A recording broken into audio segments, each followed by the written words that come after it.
go. I'll check on my phone to make sure it's live. We might be live right now, so I'm going to go ahead and say what's going on. We are watching a rewatch of what happened moments ago. We just got off a podcast, so we are going to rewatch. Start from the beginning of Jerome Powell walking into the door. One moment. I'm just going to make sure that we are live on YouTube at this exact moment. Before we get started, one moment.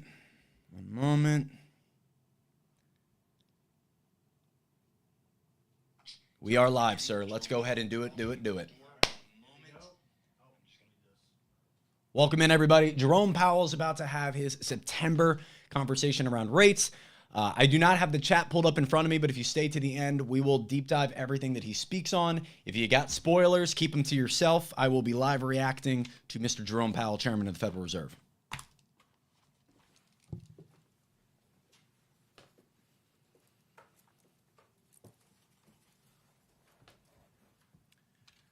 Good afternoon. My colleagues and I remain squarely focused on achieving our dual mandate goals of maximum employment and stable prices for the benefit of the American people. While the unemployment rate remains low, it has edged up. Job gains have slowed, and downside risks to employment have risen. At the same time, inflation has risen recently and remains somewhat elevated. In support of our goals, and in light of the shift in the balance of risks, today the Federal Open Market Committee decided to lower our policy interest rate by 1/4 percentage point. We also decided to continue to reduce our securities holdings. I'll have more to say about monetary policy after briefly reviewing economic developments. Recent indicators suggest that growth of economic activity has moderated. GDP rose at a pace of around 1.5% in the first half of the year, down from 2.5% last year. The moderation in growth largely reflects a slowdown in consumer spending. In contrast, business investment in equipment and intangibles has picked up from last year's pace. Activity in the housing sector remains weak. In our summary of economic projections, the median participant projects GDP to rise 1.6% this year and 1.8% next year, a touch stronger than projected in June. In the labor market, the unemployment rate edged up to 4.3% in August, but remains little changed over the past year at a relatively low level. Payroll job gains have slowed significantly to a pace of just 29,000 per month over the past 3 months. A good part of the slowing likely reflects a decline in the growth of the labor force due to lower immigration and lower labor force participation. Even so, labor demand has softened, and the recent pace of job creation appears to be running below the break-even rate needed to hold the unemployment rate constant.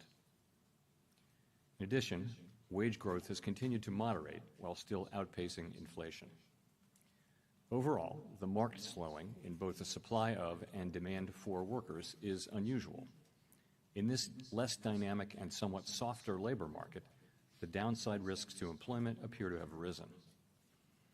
In our SEP, the median projection for the unemployment rate is 4.5% at the end of this year and edges down thereafter.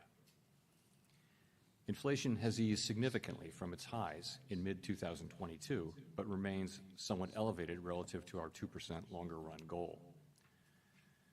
Estimates based on the Consumer Price Index and other data indicate that total PCE prices rose 2.7% over the 12 months ending in August, and that, excluding the volatile food and energy categories, core PCE prices rose 2.9%. These readings are higher than earlier in the year as inflation for goods has picked up. In contrast, disinflation appears to be continuing for services. Near-term measures of inflation expectations have moved up on balance over the course of this year on news about tariffs, as reflected in both market and survey-based measures. Beyond the next year or so, however, most measures of longer-term expectations remain consistent with our 2% inflation goal. The median projection in the SEP for total PCE inflation is 3.0% this year and falls to 2.6% in 2026 and to 2.1% in 2027. Our monetary policy actions are guided by our dual mandate to promote maximum employment and stable prices for the American people. At today's meeting, the committee decided to lower the target range for the federal funds rate by a quarter percentage point to 4 to 4.25%, and to continue reducing the size of our balance sheet.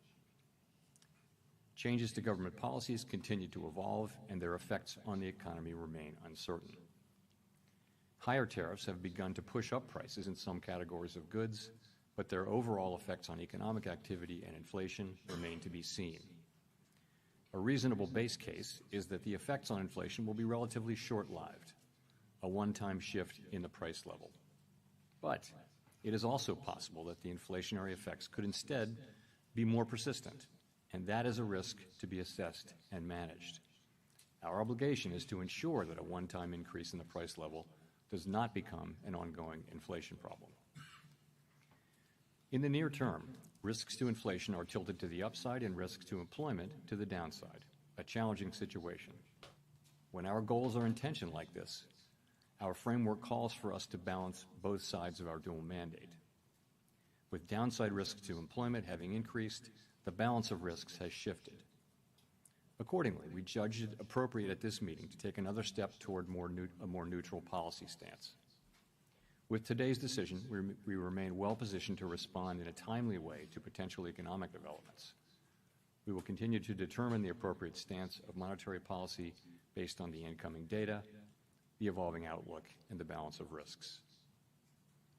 In our SEP, FOMC participants wrote down their individual assessments of an appropriate path for the federal funds rate, based on what each participant judges to be the most likely scenario for the economy. The median participant projects that the appropriate level of the federal funds rate will be 3.6% at the end of this year, 3.4% at the end of 2026, and 3.1% at the end of 2027. This path is 1/4 percentage point lower than projected in June. As is always the case, these individual forecasts are subject to uncertainty, and they're not a committee plan or decision. Policy is not on a preset course. The Fed has been assigned two goals for monetary policy: maximum employment and stable prices. We remain committed to supporting maximum employment, bringing inflation sustainably to our 2% goal, and keeping longer-term inflation expectations well anchored. Our success in delivering on these goals matters to all Americans. We understand that our actions affect communities, families, and businesses across the country. Everything we do is in service to our public mission, and we at the Fed will do everything we can to achieve our maximum employment and price stability goals. Thank you. I look forward to our discussion. Q&A time. Great. Thank you. Chris Rugaber at Associated Press. As you know, Fed Governor Stephen Miron has kept his position at the White House, even as he's joined the Fed board. This is the first time, I believe, the Fed's board has had someone with executive branch ties in decades. Does this compromise the Fed's independence from day-to-day politics? And relatedly, how can you maintain the public's perception the Fed is politically independent with this dynamic? Thank you. So we did welcome a new committee member today, as we always do, and the committee remains united in pursuing our dual mandate goals. We're strongly committed to maintaining our independence, and beyond that, I really don't have anything to share. Okay, and then just as a quick follow-up, I'm sorry. So no answer. You and other Fed officials have spoken extensively about the impact of tariffs on inflation, although perhaps with many companies appearing to eat the tariffs, tariffs may be impacting the labor market and other parts of the economy instead. Do you see that as a possible outcome here, that tariffs are the reason we're seeing some slowing, particularly in the labor market, rather than in inflation? You know, it's certainly possible. You know, we're beginning to see, we have begun to see goods prices showing through into higher inflation, and actually the increase in goods prices accounts for most of the increase in inflation, or perhaps all of the increase in inflation over the course of this year. Those are not very large effects at this point, and we do expect them to continue to build over the course of the rest of the year and into next year. And you know, it's also possible that there may be effects on employment, but That, I would say if you're looking at why employment is doing what it's doing, that's much more about the change in immigration. So the supply of workers has obviously come way down. There's very little growth, if any, in the supply of workers. And at the same time, demand for workers has also come down quite sharply, to the point where we see what I've called a curious balance. Typically when we say things are in balance, that sounds good, but in this case, the balance is because both supply and demand have come down quite sharply. Now demand coming down a little more sharply because we now see the unemployment rate edging up.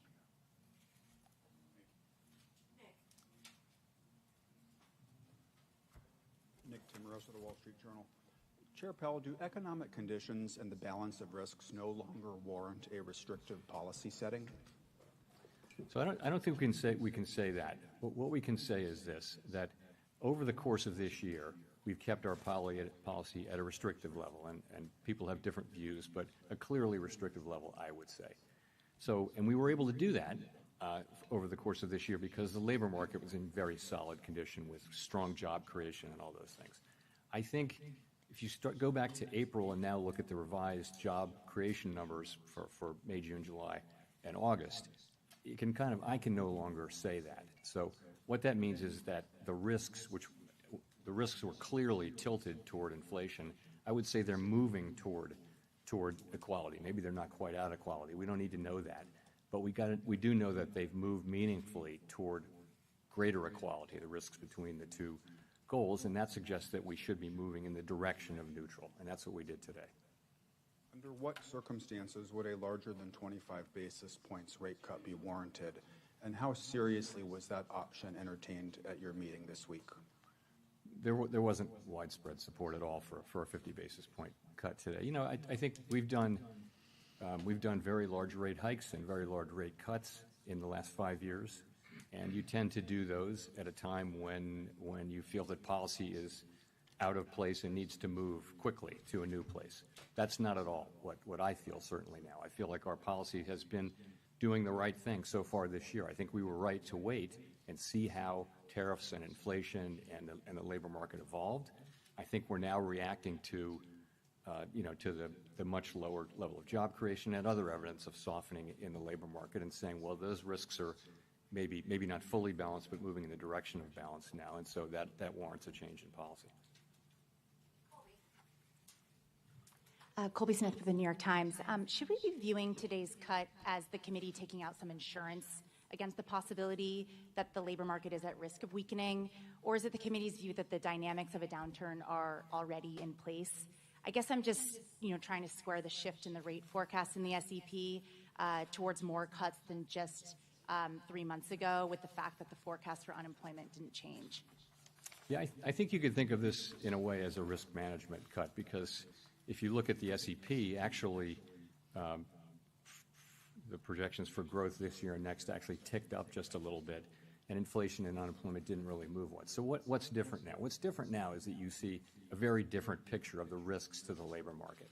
You've seen, we were looking at 150,000 jobs a month at the time of the last meeting, and now we see the revisions and we see the new numbers.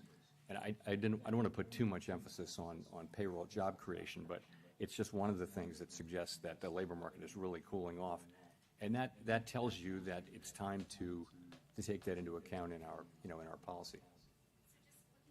The SEP, once again, the median participant has inflation higher than previously expected by the end of next year, and the Fed not getting back to the 2% target until 2028. So I guess I'm just wondering how you characterize the risk to price pressures of kicking off a series of cuts at this point. Yeah, so I would look at it this way.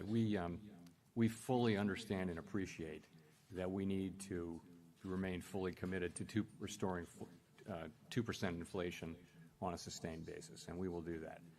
At the same time, we've got to weigh the risks to the two goals. And I would say since April, to me, the risks of higher and more persistent inflation have probably become a little less. And that's partly because the labor market has softened, GDP growth has slowed.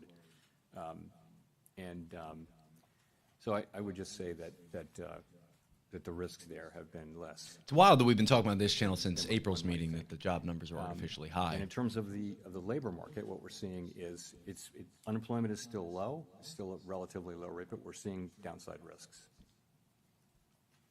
The U6 isn't low. Michael McKee from Bloomberg Radio and Television. I'm a little confused by your explanation of the Fed cutting rates because of unemployment. If you think that most of what's happening in the employment area is related to immigration, which your rate cuts wouldn't address, how do you see that as more important than inflation, which has remained almost a full percentage point above your target? Well, I was saying that what's happening in the labor market has more to do with immigration than it has to do with tariffs. That was the question I was answering. So But how does your rate cut fix What's that? happening in the labor market is due to tariffs. I mean, you clearly have a slowing in it due to immigration. You clearly have a slowing in demand, which is now perhaps more than that in supply, and we know that because the unemployment rate has ticked up. So, that's what I meant by that. I can follow up. Every year since 2015, the SEP has forecast that you would hit your target 2 years later. And this year, this SEP says you're going to hit your target 2 years later. 2% does not seem to be in sight. Does that suggest that the 2% target is not really achievable? It's a carrot on a Present stick. any credibility problems for you in telling people that that's what you're going to do if you can never reach it? Well, I mean, you're right. It does say we're going to get to 2% inflation in 2028, at the end of 28. But that's literally how you put the projections together. You're writing down a rate path, which is designed to create, over the course of the SEP, time frame, 2% inflation and maximum employment too. So that's all that is. No one really knows where the economy will be in 3 years. But the nature of the exercise is to You don't know where it's going to be at write in down 1 year. policy that you believe would return to the 2% goal over at least by the end of the exercise. Thanks so much, Elizabeth Schulze with ABC News. The latest inflation report shows that prices are still going up across key categories for many households, including groceries. What will the Fed do if prices pick up more? So our expectation, and you can see this consistently through the year, has been that inflation will move up this year, but that basically because of the effects on goods prices from tariffs, but that those will turn out to be a one-time price increase as opposed to creating an inflationary process. That's been our forecast. Pretty much all the individual forecasts say that. We can't just assume that, though, right? We have to. Our job is literally to make sure that is what happens, and we will do that job. Right now, the situation we're in is that we see inflation. We continue to expect it to move up, maybe not as high as we would have expected it to move up a few months ago. The pass-through of the tariffs into inflation has been slower and smaller. The labor market has softened, so the case for there being a persistent inflation outbreak is less. And so that's why we think it's time for us really to acknowledge that the risks to the other mandate have grown and that we should move in the direction of neutral. So what will we do? We'll do what we need to do, but we have two mandates. What will we do? We'll do what we need to do. For a long time, our framework says that when our two goals are in tension, this is quite an unusual situation. It's called stagflation. Because our tools can't do two things at once. What we do is we ask which is farther from, how far is each from the goal and how long is it expected to get to the goal. So, and then we think about those things and we see, as I mentioned, our policy had been really skewed toward inflation for a long time, really. Now we see that there's downside risk clearly in the labor market, and so we're moving in the direction of more neutral policy. We're moving in the direction of Are you stagflation. about the slowdown in the jobs market for households at home, especially younger Americans struggling to land a job? So it's an interesting labor market, and obviously we think it's appropriate that we reduce our rates so that we become more neutral, which presumably will be better for the labor market. You see people who are sort of more at the margins, so kids coming out of college and younger people, minorities having a hard time finding jobs. The overall job finding rate is very, very low. However, the layoff rate is also very low. So you've got a low firing, low hiring environment. And the concern is that if you start to see layoffs, the people who are laid off there won't be a lot of hiring going on. So that could very quickly flow into higher unemployment. In a healthier economy, healthier labor market, there would be jobs for those people. But now the hiring rate is very, very low. So that's been a growing concern over the last few months. And it's one of the reasons why we think it's appropriate that we begin to shift our policy focus toward a more balanced one.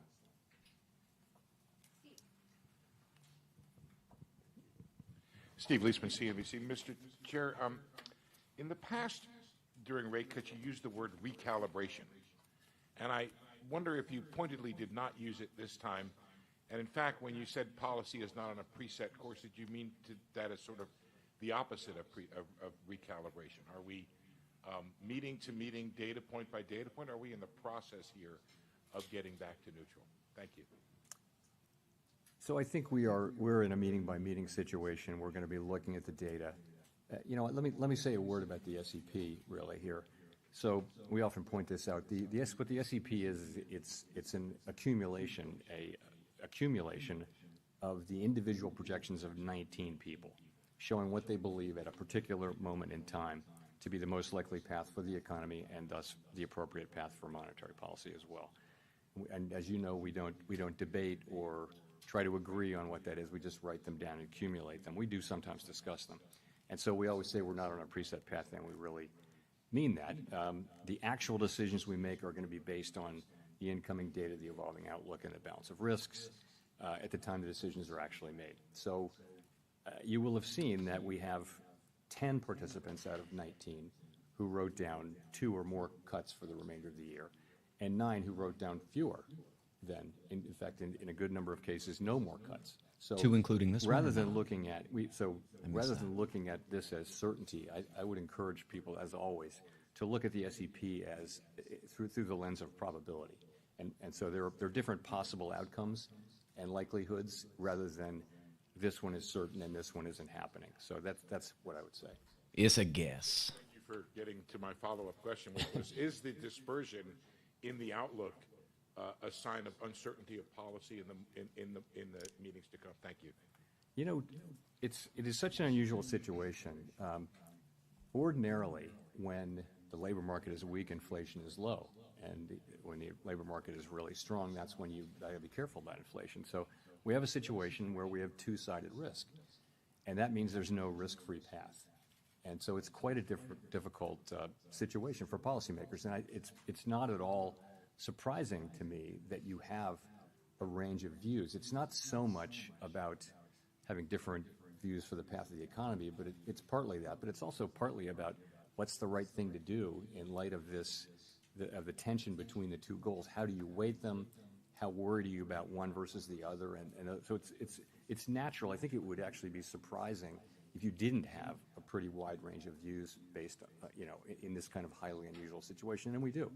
So, but we get together, we discuss, we have a great discussion, and then we decide what to do and we act. But you're right that it's a wide dispersion of views, and I think that's understandable and natural in the current situation. That was very Trump of him. We had a great conversation. It was so good. Hi, Victoria Guida with Politico. You've talked a lot about Fed independence and the importance of it over the years, but as markets have questions about what exactly President Trump's intentions are with the Fed, what would you point to as the things they should be watching to determine that the Fed is still making decisions based on the economic outlook rather than political considerations? Look, it's deeply in our culture to do our work based on the incoming data and never consider anything else. That's just everybody who's at the Fed really feels strongly about that way. So, you'll know it by the way we talk about what we're doing, by the speeches that people give, by the decisions that we make. You'll know that we're just still going to do that. That's all we do.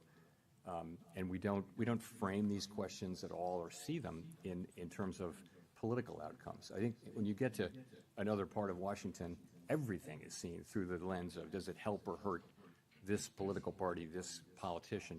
That's the framework. And I think people find it hard to believe that that is not at all the way we think about things at the Fed. We're taking a longer perspective. We're trying to, serve the American people as best we can. So I think you would be able to tell. I don't believe we'll ever get to that place. I would say we're doing our work exactly as we always have now, and they're making their arguments, and we're having really a great discussion around these challenging issues. So. Do you see the court case around Lisa Cook as related to questions of Fed independence?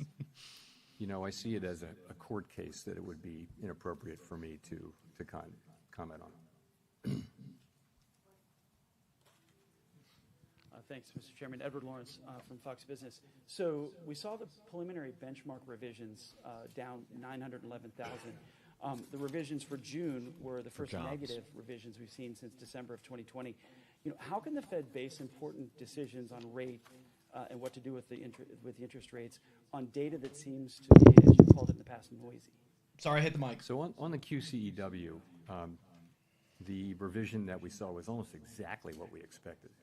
It was amazing how close the expectation was. So, and the reason for that is, for the last bunch of quarters, there's been almost a predictable overcount, and I think the Bureau of Labor Statistics really does understand this, and they're working hard to fix it. It's got to do, of course, it has something to do with low response rates, but it's also got to do with. It's because it's based off surveys. Because a good amount of job creation happens around new companies, and how many go out of business, how many are founded, and it's just really hard. You can't survey for that. You've got to have a model that predicts that, and it's quite difficult to do, especially when the economy is undergoing big changes. So, and they've been working on that and are making progress on it. But the data we get is still good enough for us to do our work. To the extent we have issues around data right now, it's about low response rates. That's happened all over really. Response rates are just lower to surveys now, both in and out of the government. It's no great secret. We want higher response rates, and we need those to have, less volatile data. And the way to get that is to make sure that the agencies that collect the data have sufficient resources to drive higher response rates. It's not a complicated problem, but that's what it takes. It's not a mystery. That's what it takes. The other thing I'll say, Edward, is in the case of the job creation, the response rate is quite low for the first month, or lower for the first month. By the time you get to the second or third month, you're still collecting responses for that last month, for that prior month, and you get to the place where the data are much more reliable by the second and certainly the third month. So it's not that we don't get the data; it's just that we get it a little later. But for the benchmarks, if that holds, it's 51% of the jobs that we thought were there weren't really there. Shows a weaker job market coming into this year. If you had had that information, would it have changed your mind related to where the interest rates should be? Should there have been a cut earlier? We have to live life looking through the windshield rather than the rearview mirror, as you know. And But you just said you saw it coming. We see where we are now, and we take appropriate action, and we took that appropriate action today. How can you say you saw it coming, and then you're saying, we can only make the decision once we have the data? Thanks. Howard Schneider with Reuters. So, as you mentioned a minute ago, some margins of the job market would suggest that the slide's already happening. The black unemployment rate in August was above 7%, declining work week, difficulty among college graduates finding work, rising youth unemployment. Why do you think a quarter percentage point now is going to arrest that? Well, I hadn't say that I thought a quarter point would make a huge difference to the economy, but you've got to look at the whole path of rates, right? And the market's has already been baking in expectations. I mean, our market works through expectations, right? So I think our policy path really does matter, and I think it's important that we use our tools to support the labor market when we do see signs like that. I did mention that. You see minorities. Unemployment going up, you see younger people who are more vulnerable economically, more susceptible to economic cycles. That's one of the reasons, in addition to just overall lower payroll job creation, that shows you that at the margin the labor market is weakening. I would also point to labor force participation. Some part of the significant decline in labor force participation over the last year has probably been cyclical in nature rather than just the usual aging process. So we put all those together, And we see that the labor market is softening, and we don't need it to soften anymore, don't want it to. So we use our tools. And, it starts with a 25 basis point rate cut, but the market's also pricing in a rate path. I'm not blessing what the market's doing at all. I'm just saying it's not just one action. As a follow-up to that, the growth mix right now seems very concentrated in investment and on the consumer spending side in the higher income groups. Do you feel that that's an unsustainable mix for the economy moving forward? I wouldn't say that. I mean, you're right. Those are two. We're getting unusually large amounts of economic activity through the AI build out and corporate investment. I don't know how long that will go on. No one does. In terms of spending, you saw that the consumer spending numbers were well above expectations, and that may well be skewed toward higher earnings. The top 10% spends 50% of the money, Jerome. Suggests that. Nonetheless, it's spending. It's not a suggestion. So, I mean, I think the economy is moving along. Economic growth is going to be 1.5% or better this year, maybe a little better. Forecasts have been coming up, as you can see. So, labor market unemployment is low, but downside risks. But it's still a low unemployment rate. So that's how we see it. Jerome looks like he's aged 7 years and 7 months. Hi, Stephanie Rule, MSNBC. Treasury Secretary Scott Bessent has said that the Federal Reserve suffers from mission creep and institutional bloat. He's now calling for an independent review. Would you support an independent review, or are you open to any sort of reform in any areas of the Fed? I, of course, am not going to comment on anything the Secretary says or really any other officer says. So in terms of reform at the Fed, we just went through a lengthy and I think very successful process of updating our monetary policy framework. I would say there's a lot of work going on behind the scenes around the assets we have in the Federal Reserve Federal Reserve System and at the board. Are they the right size? We're actually going through a 10% headcount reduction through the whole Fed, including the board and all the reserve banks. The employment at the Fed at the end of that will be basically at the same level it was more than 10 years ago. So we will have had zero job growth for more than a decade when we're finished with that, and I think we'll probably do more than that. So I think we're certainly open to constructive criticism and ways to do our jobs better. But not an independent review? We're certainly open to always trying to do better. That's politic for no. Mr. Chairman, Neil Irwin with Axios. There's been some debate lately on whether AI is already starting to affect the labor market in terms of lower labor demand, higher productivity by contrast. Do you buy that? And if that is true, does that have implications for the monetary policy setting? So there's great uncertainty around that. I think my view, which is also a bit of a guess but widely shared, I think, is that you are seeing some effects, but it's not the main thing driving it. And so particular focus on young people coming out of college. And, yeah, there may be something there. It may be that companies or other institutions that have been hiring younger people right out of college are able to use AI more than they had in the past. That may be part of the story. It's also part of the story, though, that job creation more broadly has slowed down. The economy has slowed down. And so it's probably a number of things. But, yeah, it's probably a factor. Hard to say how big it is.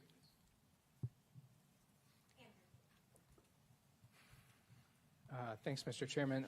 What evidence do you see of tariffs showing up in inflation? Well, if you can take goods, just sort of the broad goods category. And last year, goods inflation was negative. If you go back 25 years, that was the typical thing, was that goods inflation was, goods prices generally went down, even adjusting for quality. So that was not the case during the pandemic, of course. Goods inflation went very high, but we had essentially returned to zero or slightly negative inflation. Now, I think goods inflation over the course of the past year is 1.2%, which doesn't sound like a lot, but it's a big change. So we think, I mean, analysts have different views, but we think it's contributing, 0.3 or 0.4 or something like that to the current core PCE inflation reading, which is 2.9%. So it's contributing. What seems to be happening is that, the tariffs are mostly not being paid by exporters, mostly being paid by really importers. Companies that sit between the exporter and the consumer. So Importer. if you buy something and you sell it through retail or you use it to make a product, you're probably taking a lot of those costs on and not able to pass it fully along to the consumer yet. That appears to be what we're seeing. All of those companies and entities in the middle, they'll tell you that they have every intention of passing that through in time, but they're not doing that now. To the consumer, the pass-through has been pretty small. It's been slower and smaller than Sony, Nikon, and Canon Yeah, raised all their it's camera prices very by clear 15%. that there's some pass-through. I also wanted to ask if you could share with us the conditions under which you might consider leaving the Fed in May. I have nothing new on that for you today.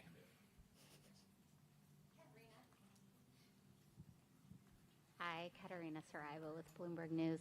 I Heatherina. just wanted to follow up on one of your answers just a couple minutes ago.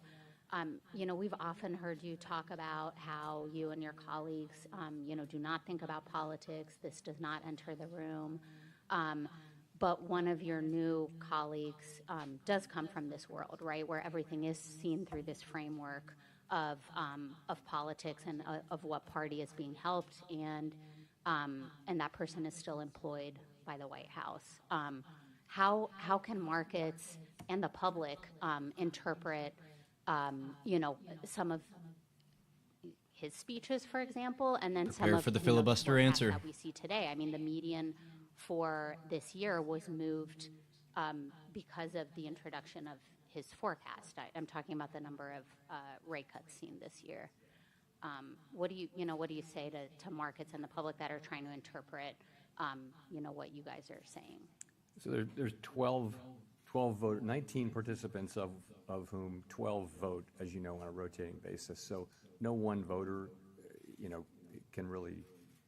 The only way for any voter to really move things around is to be incredibly persuasive, and the only way to do that in the context in which we work is to make really strong arguments based on the data and one's understanding of the economy. That's really all that matters, and that's how it's going to work. And I think that is the way the institution. That's in the DNA of the institution. That's not going to change. And then That was I actually a wanted pretty to good ask answer. about a Gallup poll that showed that Americans now have more confidence in the president than the Federal Reserve when it comes to doing what's right for the economy. Why do you think that is, and what's your response? What's your message to the public? Our response is we're going to do everything we can to use our tools to achieve the goals that Congress has given us, and we're not going to get distracted by anything. So I think that's what we're going to do. We're just going to keep doing our jobs. Allowing for a lot of questions this time. Claire Jones, Financial Times. Given the range of views expressed prior to the meeting, I think there was a lot less dissent today than a lot of people expected. It'd be good to know just what you think the drivers were of coming to that very strong consensus in the meeting, and also on the flip side to just explain why the dot plots are really so scattered between, someone even expecting rates to end up higher by the end of the year to 5 cuts. I mean, what were the kind of range of views you had about, on one side, why there was so much support for a cut today, and on the flip side, why there's so much divergence about what comes next? So I think there's quite a wide assessment that the situation has changed with respect to the labor market. Whereas we could still say, and did say in July, at the time of the July meeting, that the labor market was in solid condition, and we could point to 150,000 jobs per month and many other things. I think that the new data that we've had, and it's not just payrolls, it's other things as well, suggests that there really is meaningful downside risk. I said there was downside risk then, but I think that downside risk is now a reality, and there's clearly more downside risk. So I think that's broadly accepted. And so that meant different things for different people. Some wrote down, almost everyone wrote down, supported this cut, and some supported more cuts and some didn't, as you will see from the dot plot. So that's just the way it is. I mean, people have, you have people who take this work very seriously, think about it all the time, do their work, discuss it with our colleagues. We endlessly discuss this between ourselves, and then we have a meeting where we put it all out on the table, and this is what you get. And you're right, there's a range of views in the dots, and I think that's, like I said, very unsurprising given the quite unusual, historically unusual nature of the challenges that we face. But let's remember, though, the unemployment rate's 4.3%. The economy's growing at 1.5%. So it's not a bad economy or anything like that. We've seen much more challenging economic times. But from a policy standpoint, the standpoint of what we're trying to accomplish, it's challenging to know what to do. There are, as I mentioned earlier, there are no risk-free paths now. It's not incredibly obvious what to do. So we have to keep our eye on inflation. At the same time, we cannot ignore and must keep our eye on maximum employment, those are our two equal goals. And you will see that there's a range of views on what to do. Nonetheless, we came together today at the meeting. I feel like he's killing the clock with this long answer. With a high degree of unity.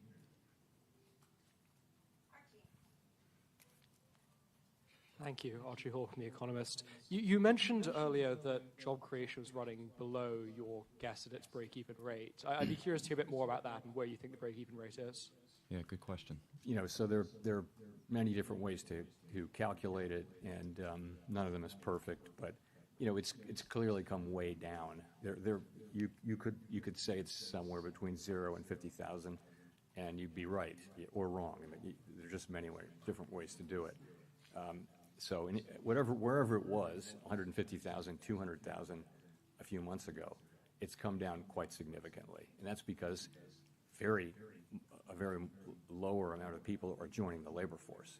The labor force really not growing much at this point, and that's a lot of where. Because if they get a normal job, they can't afford rent. It's coming from over the last 2 or 3 years. So we're not getting that now. We've got much lower demand. It's interesting that supply and demand have really come down together so far, except now we do have unemployment ticking up outside, just one tick outside of the range where it's been for a year.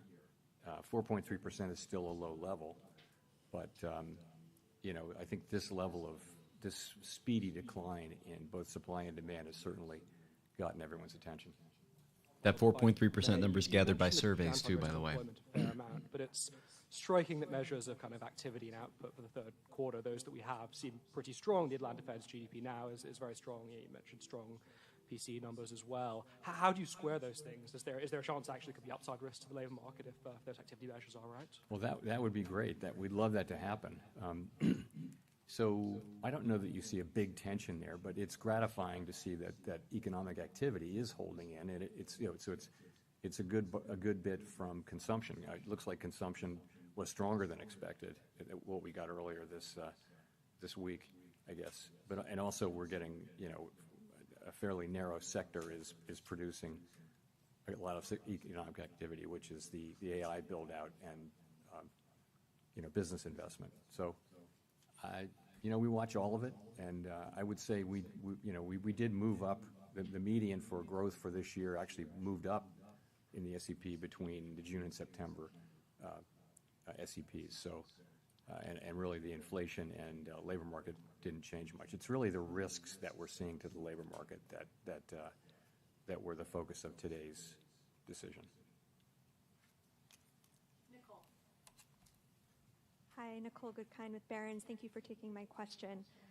Given the cumulative impact of high interest rates on the housing sector, I'm wondering how concerned you are that current rate levels are exacerbating housing affordability issues and potentially hindering household formation and wealth accumulation for a segment of the population? Housing is an interest-sensitive activity, So it's at the very center of monetary policy. When the pandemic hit and we cut rates to zero, the housing companies were incredibly grateful, and it was really, they said that was the only thing that kept them going, was that we cut so aggressively and provided credit and things like that, and they were able to finance because we did that. The other side of that is when inflation gets high and we raise rates, and you're right, it does burden the housing industry, and so rates. She's not talking about builders, bro. She's talking about buyers. As that happens, we don't set mortgage rates, but our policy rate changes do tend to affect mortgage rates, and that has been happening, and that'll of course raise demand. Lower borrowing rates for builders will help, will help supply. And so some of that should happen. I think most analysts think that it would have to be pretty big changes for it to matter a lot, for the big changes in rates to matter a lot for the housing sector. And the other thing is by achieving maximum employment and price stability, that's a strong economy. That's a good economy for housing. Nope. And then the last thing I'll say is, there's a deeper problem here. There's not a cyclical problem that the Fed can address, and that just is a pretty much nationwide housing shortage. Or a lot of places in the country just don't have enough housing for people. Affordable housing. And all of the areas around metropolitan areas like Washington, for example, are very built up, and so you're having to build farther and farther out, and so that's where it is. I'm sure the billionaires Just love a that you made quick it easier for them to follow-up. build more During homes the and get more last profit. SUP, or the press conference following the last SUP, you seemed to indicate that policymakers lacked conviction about their projections, and I'm wondering if you still feel that way. Forecasting is very difficult even in placid times, and as I've mentioned before, forecasters are a humble lot with much to be humble about. So I think right now is a particularly challenging time, even more uncertain than usual, and so I don't know any forecaster anywhere, really. Ask any of the forecasters whether they have great confidence in their forecast right now. I think they'll honestly say no. Good. Thank you, Chair Powell. Jennifer Schonberger with Yahoo Finance. This will probably if you're be the last cutting one. rates, why continue to reduce the size of your balance sheet? Yes, than good cost question. Why QT and cut? Thank you. Well, I think we're cutting the size of our balance sheet quite marginally now. As you know, with the balance sheet, we're still in an abundant reserves condition, and we've said that we would stop somewhat above an ample reserves level. That's what we are, and we're getting closer to that. We're monitoring it very carefully. We don't think that has at all significant macroeconomic effects. These are pretty small numbers. Meddling with free trade and holding assets off the market to the tune of $6 trillion doesn't have anything to do with it. Not very large, so I wouldn't attribute macroeconomic consequences to that at this point. And at his recent confirmation hearing, Stephen Myron brought up that the Fed actually has 3 mandates from Congress, not just jobs and stable prices, but also moderate long-term interest rates. Mm-hmm. So what does Congress mean by moderate long-term interest rates? How should we understand that when we see the 10-year Treasury moving? And how do you think about this part of the mandate when policy choices like rate cuts or balance sheet reductions affect the long end of the yield curve? So we always think of it as the dual mandate, maximum employment and price stability, for a long time, because we think moderate long-term interest rates are something that will result from stable inflation, low and stable inflation, and maximum employment. So we haven't thought about that for a very long time as a third mandate that requires independent action. So that's where that is. And there's no thought of, as far as I'm concerned, there's no thought of considering that, considering that we somehow incorporate that in as something in a different way. Oh, one more. Thanks, Chair Powell. Matt Egan from CNN. We recently learned that average FICO credit scores are down this year by 2 points, the most since 2009 during the Great Recession, and delinquencies are high for car loans, personal loans, credit cards. How concerned, if at all, are you about the health of consumer finances, and do you expect today's cut will help? So We're aware of that. I think default rates have been kind of ticking up, and we do watch that. They're not at a level, I don't believe they're at a level where overall they're terribly concerning, but it is something that we watch. Lower rates should support economic activity. I don't know that one rate cut will have, a visible effect on that, but over time, a strong economy with a strong labor market is what we're aiming for, and stable prices. So that should help. Good words. This rate cut is coming at a time when the stock market is at or near all-time highs, and some valuation metrics are elevated historically. Is there a risk that cutting rates could overheat financial markets, potentially fueling a bubble? We're tightly focused on our goals, right? And our goals are maximum employment and price stability. And so we take the actions that we take with an eye on those goals. Separately, and that's why we did what we did today. Separately, we monitor financial stability very, very carefully. And I would say it's a mixed picture, but households are in good shape, banks are in good shape. Overall, households are still in good shape in the aggregate, and I know that people at the lower end of the income spectrum are under pressure, obviously. But just the from a bottom financial 90%. stability perspective, we monitor that picture. We don't have a view that there's a right or wrong level of asset prices for any particular financial asset, but we monitor the whole picture, really looking for structural vulnerabilities. And I would say those are not elevated right now. Jean, we'll go to you for the last question. Last question. Hi, Chair Powell. Jean Young with M&I Market News. I wanted to ask about inflation expectations. You've said the Fed can't take the stability of inflation expectations for granted. You mentioned at the short run they've gone up a little bit. I wonder if you can talk a bit about that. And then also at the long run, wondering, do you see evidence that the debate over Fed independence and the growing deficit is putting pressure on inflation expectations? So as you said, shorter-term inflation expectations have tended to respond to near-term inflation. So if inflation goes up, inflation expectations will predict that it takes just a little while to get back down. Fortunately, throughout this period, longer-term inflation expectations, both break even in the markets, and almost all of the longer-term surveys, Michigan being a bit of an outlier lately, have been just rock solid in terms of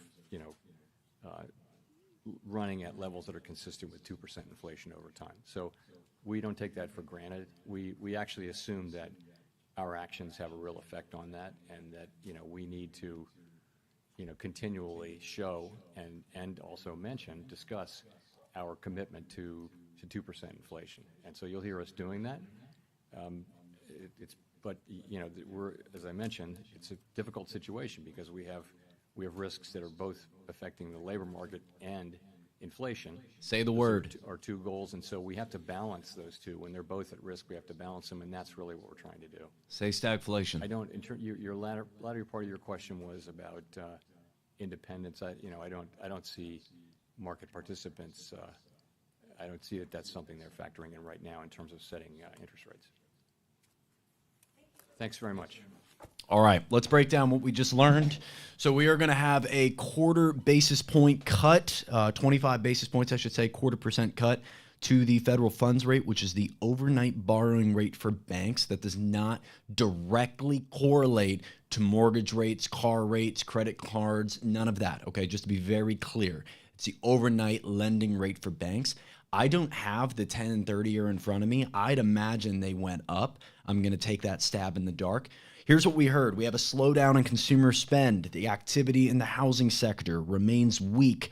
We have a relatively low inflation rate with the U3 reflecting 4.3%. And if I heard him correctly, they're projecting that to get to 4.5% by end of year 2025. We have a lower labor force participation. It's actually record low labor force participation, plus a lack of immigration, meaning less workers overall, less supply of work, while also a simultaneous lack of demand for work. We are officially below our replacement rate. You heard him waffle about that a little bit as to what exactly the ratio is for that and how they get that formula for whether or not we are at a proper replacement rate for our jobs. I'd like to get more into what that actual formula is. Maybe we can do some research. Core PCE, 2.9%. Inflation for goods is up, but deflation is being seen in the services industry. Not the services industry, just services overall. He did say in there, and I circled it because I want to deep dive it. I believe he was incorrect in stating that wages are outpacing inflation. I don't know if he means that on a quarter-to-quarter basis, but annually, and especially the last 5 years, nowhere close with, in the last 5 years, income only going up 9% and cumulative inflation, according to the Federal Reserve, being 36%, and most think that's already low. PCE, they expect to get to 2.1% by 2027. And overall inflation, they expect to start to wean down as we get out of the tariff window. Tariffs are still being seen as a possible inflation threat that may be persistent. He did mention a couple times as to whether or not he thinks it will be a persistent issue or a one-time price increase. Let me define that for you real quick. A one-time increase is a permanent increase. Once prices go up, they do not come down. So when we're talking about a one-time increase, it sounds a lot better, but what we're really saying is prices are going to go up. His thought process is, will they keep going up or will it just be a one-time rise? He said in the meeting amongst the FOMC, the 12 members present, that there was no support for a 0.5% cut, a 50 basis point cut, and the 25 was largely accepted. In the short term, they are seeing threats of inflation going up and the job market going down. And if we start to see less production coming from our country, meanwhile prices are going up in our country, this is the late 70s ingredients for stagflation. Google the definition. That's what we're walking into. He states we're in a meeting-by-meeting basis. There really was no forecasting for any future cuts. He did mention that there were some people on the board that mentioned the possibility of 1 to 2 more cuts, but nothing was forecasted. They are talking about the Bureau and Labor of Statistics data. He has been on record stating that the data is lagged. He brought it up today. Hey, we saw data get changed from 9 months ago. What were we supposed to do? But then he also said at one point, we've seen this consistently happen with these revisions, so we could kind of see it coming. So he kind of backed off against his original claim of saying, we didn't really see this coming, to saying, oh, yeah, we kind of did see it coming because it's been consistent underreporting. That's interesting. And we talked about on my channel over at TikTok and Instagram about the response rates to these surveys, that we are not getting data from people who are creating the jobs. Did you know over 90% of jobs are created by small businesses? Can I tell you right now, if a small business owner is struggling because of higher prices and a low labor force participation rate, the last thing they want to do is fill out a 20-minute survey on their email, okay? That's getting filled out by the big corporations that have an admin assistant who's like, okay, you have to fill out the survey. It's part of your tasks. That's where they're getting it. I feel we're not getting a proper representation of the other side of this K-shaped economy. He did project that the federal funds rate, this was the only forecast that we heard, that by the end of 2026, the range of the Fed rate, which is currently sitting at 4 to 4.25, will get down to 3.6. That would be I don't know if he was talking about the bottom of the range or the top of the range. Let's assume he's talking about the bottom set. That would be another 40 basis points. And by 2027, end of year, projecting 3.1, which would be almost an entire percent in the next 2 years. That does rub directly against what the current administration wants done, and Scott Bessent, who was mentioned in one of those questions, our Treasury Secretary wants, which is 100, 200, 300 point basis cuts soon. So we have more information, but really not a lot to forecast off of, except that he basically said stagflation is where we're headed. He didn't use the word, but by stating that the tools at their disposal aren't armed to fight both of these battles is clear and evident. They can't fight an employment problem and simultaneously an inflation problem with the tools at their disposal. We've been talking about this since February, March, April, and May. We saw what was going to happen. We're seeing it unfold as we walk into Q4 of 2025. And if you want to follow this next month, we will be right here in October for the October Federal Reserve meeting to deep dive once again what's happening in the future of our economy with rates and, of course, housing. Thank you so much. Subscribe if you want to follow along.